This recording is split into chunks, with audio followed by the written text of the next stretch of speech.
ရာချီရဲ့ချစ်ခဲ့ကြတာရလာနေရှိကြိုက်ခဲ့ကြတာမပြောင်းလဲပဲလေ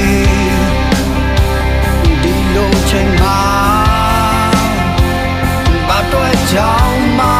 ခွဲနိုင်ဘူးဒီတော့ခေါ်ပြင်းမယ်ခေါ်ပြင်း